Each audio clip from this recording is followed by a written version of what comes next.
ನಮಸ್ಕಾರಗಳು ಸ್ನೇಹಿತರ ಫ್ರೆಂಡ್ಸ್, ಈ ದಿನ ದಿ ಮೀಡಿಯಾ ಚಾನೆಲ್ ಮೂಲಕ ನಿಮ್ಮ ಮುಂದೆ ಬರುತ್ತಿರುವುದು ಒಂದು ಅದ್ಭುತವಾದ ಪ್ರೊಫೈಲ್ ಆಗಿದೆ. ಓಕೆ, ಬನ್ನಿ ಇವರ ಪರಿಚಯವನ್ನು ನಾವು ನೋಡೋಣ. ಫ್ರೆಂಡ್ಸ್, ಇವರ ಹೆಸರು ಪ್ರಿಯಾ ಅಂತ. ಇವರ ವಯಸ್ಸು 34 ವರ್ಷ. ಇವರು ಮೈಸೂರು ಮೂಲದವರು. B.Ed ಪದವೀಧರೆ ಹಾಗೂ ಪ್ರಾಥಮಿಕ ಶಾಲೆಯಲ್ಲಿ ಶಿಕ್ಷಕಿಯಾಗಿ ಕೆಲಸವನ್ನು ಮಾಡ್ತಿದ್ದಾರೆ ಎಂದು ಕೂಡ ತಿಳಿಸಲಾಗ್ತಿದೆ. ಅವರಿಗೆ ಮಕ್ಕಳನ್ನು ಕಲಿಸುವುದು, ಸಂಗೀತ ಹಾಗೂ ಅಡುಗೆ ಮಾಡುವುದರಲ್ಲಿ ವಿಶೇಷ ಆಸಕ್ತಿಯನ್ನು ಕೂಡ ಹೊಂದಿದ್ದಾರೆ. ಅವರು ಚಿಕ್ಕ ಚಿಕ್ಕ ಸಂತೋಷಗಳನ್ನು ಬೆಲೆ ಮಾಡಿರುವವರು, ಸೌಮ್ಯ ಸ್ವಭಾವದವರು ಎಂದು ಕೂಡ ಹೇಳಿಕೊಂಡಿದ್ದಾರೆ. ಫ್ರೆಂಡ್ಸ್, ಈಗ ಅವರಿಗೆ ಯಾವ ರೀತಿ ಗಂಡು ಬೇಕು ಎಂದು ಕೂಡ ತಿಳಿಸಿಕೊಟ್ಟಿದ್ದಾರೆ ನೋಡಿ. ಪ್ರಿಯಾ ಬಯಸುವಂತಹ ಸಂಗಾತಿ ಜವಾಬ್ದಾರಿಯುತ, ಹೃದಯವಂತ, ಪ್ರೀತಿಯಿಂದ ವರ್ತಿಸುವ ವ್ಯಕ್ತಿಯಾಗಿರಬೇಕು ಎಂದು ಬಯಸುತ್ತಿದ್ದಾರೆ.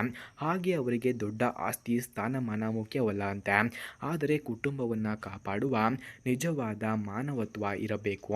ಅಂಥವರು ಯಾರಾದರೂ ಇದ್ದರೆ ಬೇಗ ಕರೆ ಮಾಡಿಕೊಂಡು ಬನ್ನಿ. ನಾನು ಕಾಯುತ್ತಿರುತ್ತೇನೆ. ನನ್ನ ತಾಳ್ಮೆಗೆ ಯಾರೂ ಕೂಡ ಚಿಂತಿಸಬೇಡಿ. ಬೇಗ ಕರೆ ಮಾಡಿಕೊಂಡು ಬನ್ನಿ. ನಾನು ಕಾಯ್ತಾನೇ ಇರ್ತೀನಿ ಎಂದು ಕೂಡ ಅವರು ತಿಳಿಸಿಕೊಟ್ಟಿದ್ದಾರೆ. ಫ್ರೆಂಡ್ಸ್, ಇವರ ಫೋನ್ ನಂಬರ್ಗೆ ಕಾಲ್ ಮಾಡೋದಕ್ಕೆ ಯಾರಿಗಾದರೂ ಇವರ ಫೋನ್ ನಂಬರ್ ಅಥವಾ ಅಡ್ರೆಸ್ ನಿಮಗೆ ನಿಜವಾಗಿಯೂ ಬೇಕಾಗಿದ್ದರೆ ಮೊದಲು ನಮ್ಮ ಚಾನಲನ್ನು ಸಬ್ಸ್ಕ್ರೈಬ್ ಮಾಡಿಕೊಳ್ಳಿ. ಆ ನಂತರ ಜಾಯಿನ್ ಎಂಬ ಬಟನ್ ಕಾಣಿಸುತ್ತದೆ.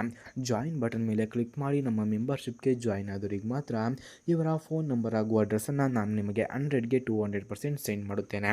ಹಾಗೆ ಸ್ನೇಹಿತರೆ, ಇವರ ಗುಣಗಳನ್ನು ನಾವು ನೋಡೋದಾದರೆ, ಪ್ರಿಯಾ ತುಂಬ ಸಹನೆಯನ್ನು ಹೊಂದಿರುವವರು, ಮನೆಯವರಿಗಾಗಿ ಯಾವಾಗಲೂ ತ್ಯಾಗ ಮಾಡಲು ಕೂಡ ಸಿದ್ಧರಾಗಿರುವವರು, ಮಕ್ಕಳ ಮೇಲೆ ಅಪಾರ ಪ್ರೀತಿಯನ್ನು ಹೊಂದಿರುವವರು, ಯಾರನ್ನಾದರೂ ಒಮ್ಮೆ ನಂಬಿದರೆ ಜೀವನ ಪೂರ್ತಿ ನಂಬಿಕೆಯಿಂದ ಬದುಕುತ್ತಾರೆ ಎಂದು ಕೂಡ ತಿಳಿಸಲಾಗ್ತಿದೆ. ಹಾಗೆ ಸ್ನೇಹಿತರೆ, ಇವರು ಅನುಭವಿಸಿದಂತಹ ಕಷ್ಟಗಳನ್ನು ನಾವು ನೋಡೋದಾದರೆ, ಮದುವೆಯ ನಂತರ ಜೀವನ ಸುಖಕರವಾಗಿ ಇರಲಿಲ್ಲ. ಪತಿಯ ಅನಾರೋಗ್ಯದಿಂದಾಗಿ ಅಲ್ಪ ಕಾಲದಲ್ಲಿಯೇ ಅವರನ್ನು ಕಳೆದುಕೊಂಡರು. ಆ ಸಮಯದಲ್ಲಿ ಸಮಾಜದ ಪ್ರಶ್ನೆಗಳು, ಆರ್ಥಿಕ ತೊಂದರೆಗಳು, ಮಗುವಿನ ಜವಾಬ್ದಾರಿ ಎಲ್ಲವನ್ನ ಒಬ್ಬರೇ ಎದುರಿಸಿದ್ದರು. ಅವರ ಹೃದಯದಲ್ಲಿ ನೋವು ಮಾತ್ರ ತುಂಬಿದ್ದರೂ ಹೊರಗೆ ನಗುವ ಮುಖ ತೋರಿಸಿ ಮಗುವಿನ ಭವಿಷ್ಯಕ್ಕಾಗಿ ಹೋರಾಡಿದರು ಎಂದು ಕೂಡ ತಿಳಿಸಿಕೊಟ್ಟಿದ್ದಾರೆ. ಫ್ರೆಂಡ್ಸ್, ಮದುವೆಯ ಬಗ್ಗೆ ಇವರ ಅಭಿಪ್ರಾಯವನ್ನು ನಾವು ನೋಡೋದಾದರೆ, ಅವರ ಪ್ರಕಾರ ಮದುವೆಯ ಅಭಿಪ್ರಾಯದಲ್ಲಿ ಮದುವೆ ಎಂದರೆ ಪ್ರೀತಿ, ಗೌರವ ಹಾಗೂ ನಂಬಿಕೆ ಎಂದು ನಂಬುತ್ತಾರೆ. ಪುನರ್ವಿವಾಹವೆಂದರೆ ಜೀವನಕ್ಕೆ ಎರಡನೇ ಅವಕಾಶ.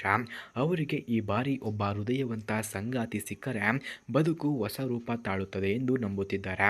ಅಂತಿಮ ಆಹ್ವಾನ: ಪ್ರಿಯಾಳ ಜೀವನ ಕಥೆ ನಿಮ್ಮ ಮನಸ್ಸಿಗೆ ತಟ್ಟಿದ್ದರೆ, ನೀವು ಒಬ್ಬ ನಿಷ್ಠಾವಂತ ಸಂಗಾತಿಯಾಗಿ ಒಬ್ಬ ಮಗುವಿನ ಭವಿಷ್ಯವನ್ನು ಸುಂದರಗೊಳಿಸಲು ಬಯಸಿದರೆ ಬನ್ನಿ, ಸಂಪರ್ಕಿಸಿ.